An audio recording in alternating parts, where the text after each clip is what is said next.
샬롬 샬롬 샬롬 샬롬. 하나님 사랑합니다. 여러분 주 안에서 사랑합니다. 시편 87편 말씀이죠.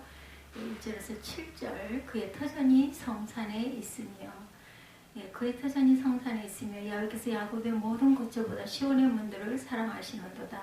하나님의 성이여 너를 가리켜 영광스럽다 말하는도다. 나는 라합과 바벨론이 나를 아는 자 중에 있다 말하리라. 보라, 블레셋과 두로와 구스여 이것들도 거기서 났다 하리로다. 시온에 대하여 말하기를 이 사람 저 사람이 거기서 났다고 말할지니 지존자가 친히 시온을 세우리라 하는도다. 야훼께서 민족들을 등록하실 때에는 그 수를 세시며 이 사람이 거기서 났다 하시리로다. 노래하는 자와 뛰어노는 자들이 말하기를 나의 모든 근원이 내게 있다 하리로다. 이렇게 말씀하고 있습니다. 시편 87편은 고라 자손의 시로 나타나 있어요. 세상적인 많은 모임들이 있죠. 정치적인 모임, 사회적인 단체의 회합, 그리고 또는 문화적인 모임 등 목적별로 다양한 모임들이 요즘에 많이 모이지 못하고 있습니다. 좋은 모임, 나쁜 모임, 혹은 생산적인 모임, 낭비적인 모임 등 헤아릴 수도 없는 많은 모임들이 있죠.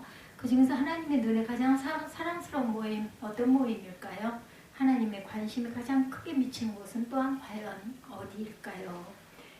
세계적인 명소들이겠습니까? 아니면 유엔이나 APEC 등의 국제적 회의들일까요? 학계, 예술계, 문화계 지도자들의 모임일까요? 대단한 모임, 규모가 큰 모임일까요? 화려한 어떤 그런 모임들일까요? 올림픽, 월드컵, 세계 육상 선수권 대회 같은 큰 체육 행사들일까요? 아니면 인류의 행복을 위해 노력하는 각종 NGO들에 대한 모임일까요? 모두 중요한 모임들이지만 우리 하나님의 기준은 다르시겠죠? 성경에 지속적으로 나타난 사상은 하나님은 시온을 사랑하신다라는 것입니다. 야훼께서 야곱의 모든 거처보다 시온의 문들을 사랑하시는도다. 2절에 말씀하고 있습니다. 하나님의 성이여 너를 가리켜 영광스럽다 말하는도다. 나는 라합과 바벨론이 나를 아는 자 중에 이 땅에 말하리라. 보라, 블레셋과 두로와 구스여 이것들도 거기서 났다 하리로다. 시온에 대하여 말하기를 이 사람 저 사람이 거기서 났다고 말하리니 지존자가 친히 시온을 세우리라 하는도다. 야훼께서 민족들을 등록하실 때에는 그 수를 세시며 이 사람이 거기서 났다 하시리로다. 노래하는 자와 뛰어노는 자들이 말하기를 나의 모든 근원이 내게 있다 하리로다. 아멘. 시편 87편은 시온의 축제에 사용되던 8편의 노래 중 하나입니다. 여기서 백성들이 행진하며 춤추며 노래하는 예식이 묘사가 되고 있죠. 당시의 순례자들은 예루살렘에 올라오면서 노래를 불렀어요. 오늘 말씀을 통해서 시온을 향한 하나님의 사랑이 어떠한지, 그리고 우리에게 주시는 교훈은 또한 무엇인지 함께 살펴보도록 하겠습니다. 하나님은 시온을 특별히 사랑하신다. 교회를 사랑하시죠. 야훼께서 야곱의 모든 거처보다 시온의 문들을 사랑하시는도다. 여호와 하나님의 사랑은 시온의 문들 위에 집중되어 있습니다. 본 2절에 하나님은 시온을 사랑하시고 그곳에 아주 보기를 좋아하는 그런 모습이 선명합니다. 하나님은 야곱의 모든 거처보다 시온의 문들을 더 사랑하시는 분이다. 야곱의 모든 거처는 이스라엘 백성의 모든 거주저 생활 터전을 가리켜요. 이것은 오늘 성도들의 일상생활을 의미합니다.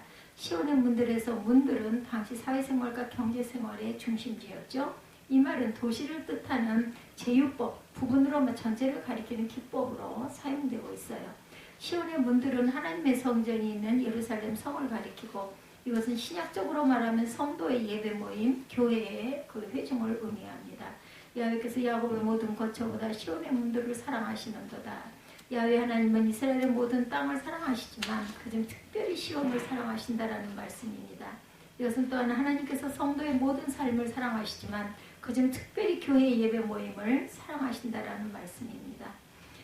구약의 시온은 궁극적으로는 예수님 재림으로 이루어질 새 예루살렘을 가리키며 신약시대의 교회를 의미합니다. 우리는 하나님의 사랑과 관심이 어디에 있는지 살펴보는 것이 중요하겠죠. 먼저 생각할 것, 하나님은 야곱의 모든 거처를 사랑하신다. 하나님의 사랑은 모든 하나님의 백성 위에 부어지고 있습니다. 성도 한 명이 하나님의 사랑받는 자녀들이죠. 믿는 자에게 주신 명칭은 자녀입니다. 성도. 영접하는 자 곧 그 이름을 믿는 자에게 하나님의 자녀가 되는 권세를 주셨다. 요한복음 1장 말씀이죠. 모든 믿는 자는 하나님의 사랑받는 자녀입니다. 위대한 이름이죠. 하나님은 그들을 위하여 독생자를 희생하시기까지 하셨고 하나님은 사랑하는 자녀에게 귀한 약속을 또한 주셨어요. 눈동자같이 지켜주신다라는 약속, 끝날까지 함께 하신다라는 약속, 영원한 천국을 상속케 하신다는 약속들입니다. 성도 개인의 신앙생활 일거수 일투족은 하나님의 사랑의 대상입니다. 주님은 성도의 기도에 응답하시죠. 성도의 그 헌신에 보상하십니다. 하나님은 성도가 말씀을 읽고 듣고 순종할 때 은혜 베풀어 주십니다.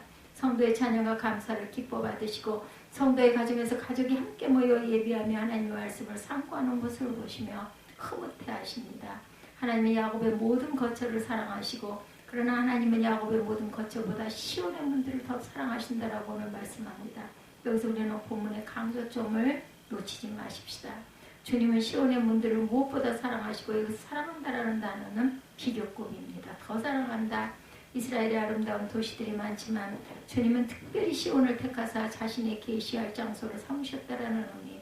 주님은 예루살렘을 선택하셨고 돌보시죠. 시편 132편 13절과 48편 3절에 증거합니다. 주님은 시온을 향해 특별한 약속을 주셨어요. 역대 7장 15, 16절에 보면 이제 이곳에 사는 기도에 내가 눈을 들고 귀를 기울이니 이는 내가 이미 성전을 택하고 거룩하게 하여 내 이름을 여기에 영원히 있게 하였습니다. 내 눈과 내 마음이 항상 여기 있으리라. 이곳에 사는 기도에 이 땅의 전쟁이나 기근 혹은 무서운 전염병이 돌 때는 이곳에 사는 기도에 하나님은 눈을 들고 귀를 기울이시겠다라는 약속입니다. 우리 예수님도 신약의 성도들에게 분명한 약속을 주셨어요. 엄청난 약속입니다. 마태복음 18장 19절에서 20절이죠. 진실로 너에게 이르노니 무엇이든지 너희가 땅에서 내면 하늘에서도 내릴 것이요 무엇이든지 땅에서 풀면 하늘에서도 내리리라. 너에게 이르노니 너희 중에 두 사람이 땅에서 합심하여 무엇이든지 구하면 하늘에 계신 내 아버지께서 그들을 위하여 이루게 하시리라. 두세 사람이 내 이름으로 모인 곳에 나도 그들 중에 있느니라. 아멘.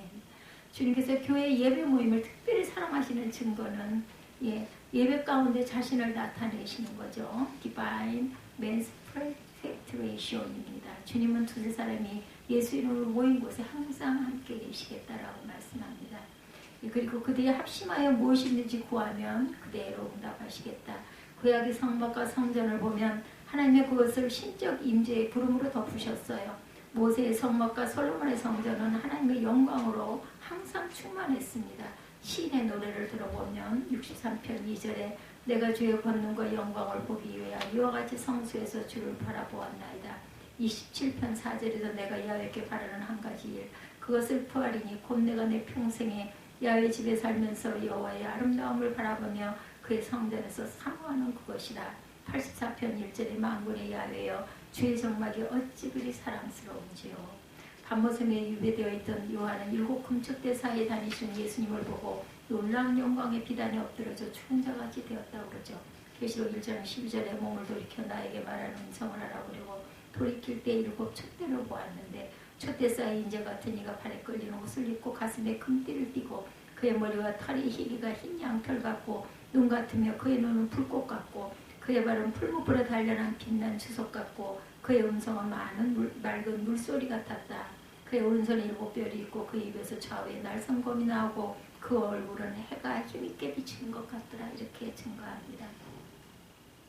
교회 공적 모임 안에서 예수님은 당신의 선하심과 신실하심 그리고 불변의 진리와 풍성한 은혜를 마음껏 나타내시죠. 주님은 성도들의 모임을 어떤 것보다 더 사랑하십니다. 교회에서 2000년 동안 얼마나 많은 박해가 교회 위에 쏟아 부어졌습니까?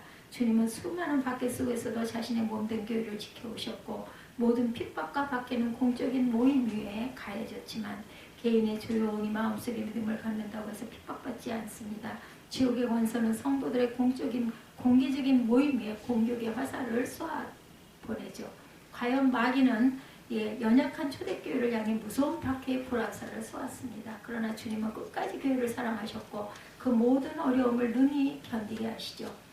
본절의 말씀은 놀라운 소식이죠. 하나님은 시온의 문들을 이처럼 사랑하신다고 합니다.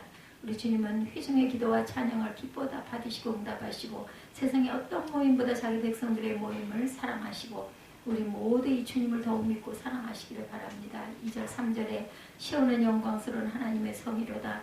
하나님의 성이여 너를 가리켜 영광스럽다 말하는도다. 여기서 말하는 자들은 순례자들입니다. 이들은 시온성을 향하여 먼 길을 걸어 순례로 왔어요. 그리고 지금 언덕 너머 예루살렘 성을 바라보며 탄성을 지르고 있습니다. 하나님의 성이여, 시온은 창조적 권능을 지니신 바로 그 하나님의 도성이라는 의미죠. 예, 말하는 도다, 노래한다라는 뜻입니다. 시온은 주님의 임재와 진리를 상징하고 우리의 자유와 평화를 나타내기 때문에 많은 사람들이 시온의 영광을 노래할 것입니다. 시온은 영광스러운 하나님의 성입니다. 성도의 공적 모임은 주님의 눈에도 참으로 영광스러운 모습으로 비춰지고 있어요. 시온의 영광은 교회의 영광입니다. 우리 모두는 영적 눈을 뜨고 예수의 교회의 영광스러운 모습을 볼 수 있어야 합니다. 공적 모임에는 주님의 은혜로 충만함을 받습니다. 물론 공적 모임이 아니고도 은혜 받은 경우는 많죠. 개인의 골방이나 가정예배 혹은 개인적인 섬김의 장소에서 은혜를 받습니다. 그러나 공적 예배를 통해 우리는 성령의 모든 은혜의 역사를 체험할 수 있죠. 공적 예배 처음부터 끝까지 믿음의 진수가 발휘되죠. 거기서 소망이 또한 솟아 일어납니다. 우리 속에서 사랑이 불타오르게 되고 감사가 넘칩니다. 그래서 겸손의 영이 자리를 잡게 됩니다. 우리의 몸과 영과 마음이 주님을 신뢰하게 되고 주님께 영광을 돌리게 되죠. 시온의 영광스러운 것처럼 성도의 공예배 모임은 참으로 영광스러운 모임입니다. 이 모임 속에 거룩한 하모니가 나타나고 세상에 죄로 인해 하나님으로부터 분리된 일과 사람끼리도 분리되어 태초의 에덴 동산의 하모니를 잃어버린 것, 그리하여 세상은 여러 가지 차별로 가득하게 되고 서로 반목하며 질시하게 됩니다. 그런데 구속받은 성도들의 모임 속에서 모든 차별이 사라지게 되죠. 성도의 공적 모임 속에 남녀노소 비구 귀천의 차등이 없이 모든 사람이 함께 섞여 하모니를 이룹니다.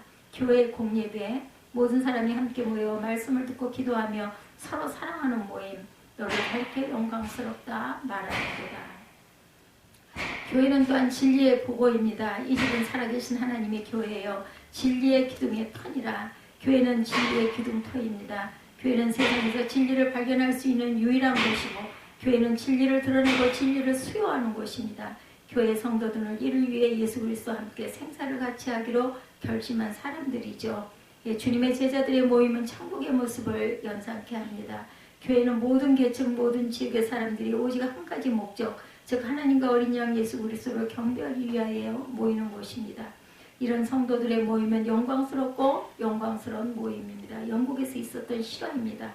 어느 교회에 한 열성적인 형제가 있었어요. 그는 예배 때마다 빠짐없이 항상 맨 앞자리에 앉아 설교 중에 감동이 되면 할렐루야 또는 아멘을 외쳤어요.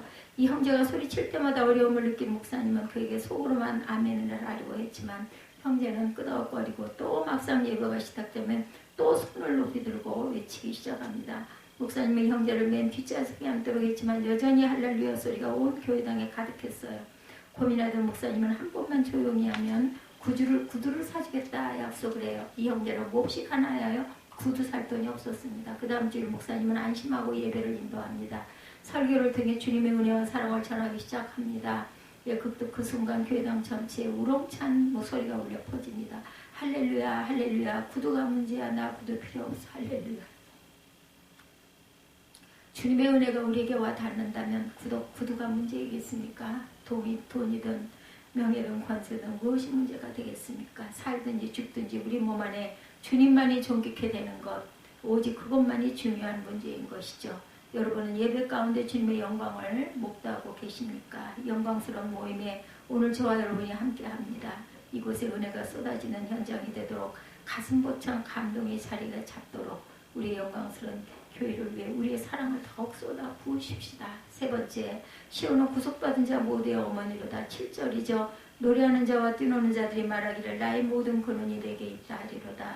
시인은 이제 시야를 넓혀 나라 밖의 열방을 바라봅니다. 본문 4절에 5나라를 언급하고 있는데 이들은 열국을 대표하죠. 라합은 바벨론, 블레셋, 두로, 그리고 부스는 이스라엘에게 적대시되고 멸시되는 나라들이죠. 근데 시온은 열국의 어머니로 그들을 낳았다라고 말하죠. 6절에 여호와께서 민족들을 등록하실 때 그 수를 세시며 이 사람이 거기서 낳았다 하시리로다. 무슨 말씀이에요? 주님은 민족들을 등록된 책과 장부를 갖고 계시고 그들의 시민권을 이제 수정하여 주시겠다는 뜻입니다. 시온에서 태어났다고 기재하는 것은 시민권을 공적으로 확정하는 것입니다. 본문은 세계의 모든 사람이 시온의 백성으로 통합될 것을 예언하고 여기 시온은 수많은 지식을 양산하는 어머니로 이미지가 묘사되어 있습니다. 시온은 구속받은 자 모든 자의 모두의 어머니, 여기 노래하는 자, 춤추는 자는 시온산 축제에 참여하는 자들을 가리킵니다. 이들은 주께로 돌아와 하나님의 백성으로 판정받는 자들입니다. 이들은 감사와 감격으로 축제를 벌이지 않을 수 없어요. 즉 시온은 구원받은 자 모두의 어머니, 예수 그리스도의 교회는 세계 모든 민족을 품에 안은 어머니입니다. 본 시편에서 우주적인 하나님의 나라를 보십시오. 여기서 시인은 시온을 세계 모든 나라의 모태로 묘사하고 있죠. 이방 민족에 대한 배타성은 사라지고 예수님을 통해 탄생할 우주적인 교회를 영적인 눈으로 시인은 바라봅니다. 참으로 놀라운 통찰력이고 시대를 뛰어넘은 예지입니다. 6, 7절에 야훼께서 민족들을 등록하실 때 그 수를 세시며 이 사람이 거기서 났다 하시리로다. 노래하는 자와 뛰어노는 자들이 말하기를 나의 모든 근원이 내게 있다 하리로다. 예수님의 몸된 교회는 복의 원천입니다. 생수의 근원이신 예수님은 교회의 기쁨의 샘물, 생명의 샘물을 공급하십니다. 주님은 지금 천하 만민이 교회의 품에 안기도록 성령으로 역사하십니다. 그런데 이 세상은 이방인들에게 얼마나 차디찬 곳입니까? 당시 이스라엘뿐 아니라 지금의 우리나라도 예외가 아닙니다. 코리안 드림을 안고 고국 땅을 찾아온 중국 교민들에게 지금 우리 사회는 작은 마음의 여유도 베풀지를 못합니다. 목숨을 걸고 북한을 빠져나와 남으로 온 탈북자들 중 많은 분들이 제대로 정착하지를 못하고 고생하고 있습니다. 온 세계에서 중국 사람들이 학교로서 제대로 정착하지 못하고 오랫동안 살던 것을 속속 떠나가는 나라는 우리나라밖에 없다고 합니다. 미국 센트루이스에서 만났던 중국인은 한국에서 받았던 외국인으로서 여러 가지 차별대우에 대하여 눈에 불을 켜고 청토했다고 그래요. 우리 교회는 하나님의 시온성으로 그러한 사람들을 품에 안아야겠습니다. 우리에게 필요한 것은 남을 먼저 대접하고자 하는 마음, 나도 그런 상황에 처할 수 있다는 이해와 용서와 사랑의 마음, 예수님의 마음입니다. 나그네와 이방이었던 우리였지 않습니까? 불쌍한 우리를 사랑하시고 구원하신 하나님의 은혜를 기억하십시다. 하나님의 교회는 나그네와 고아를 위해 따뜻한 보금자리입니다. 하나님의 교회는 모든 민족에게 복음을 전파하는 교회이고 그 결과 열방이 주께로 돌아와 함께 예배하는 교회입니다. 우리에게도 시온의 노래가 흘러나와야겠죠. 하나님은 교회 회중들의 예배 모임을 특별히 사랑하신다고 외칩니다. 교회는 영광스러운 하나님의 도성이고 교회는 구속받은 자 모두의 어머니라고 소리 높여 노래하십시다. 이 시간 우리 자신에게 물어봅니다. 나는 시온의 문들을 사랑하고 있는가? 나는 우리 교회를 진정으로 사랑하고 있는가? 나는 우리 교회 성도들의 공적 예배 모임에 벅찬 감동으로 참여하고 있는가? 공예배 모임을 통해 얼마나 여러분들 은혜 받으십니까? 여러분은 믿음의 날로 성장하고 있습니까? 여러분은 성령의 위로를 경험하고 계십니까? 경건의 능력은 어떻습니까? 하늘나라의 소망은 점점 자라가고 계십니까? 우리의 사랑하는 시온, 우리의 영광스러운 예배 모임을 더욱 아끼고 사랑하게 되시기를 주님의 이름으로 축복합니다.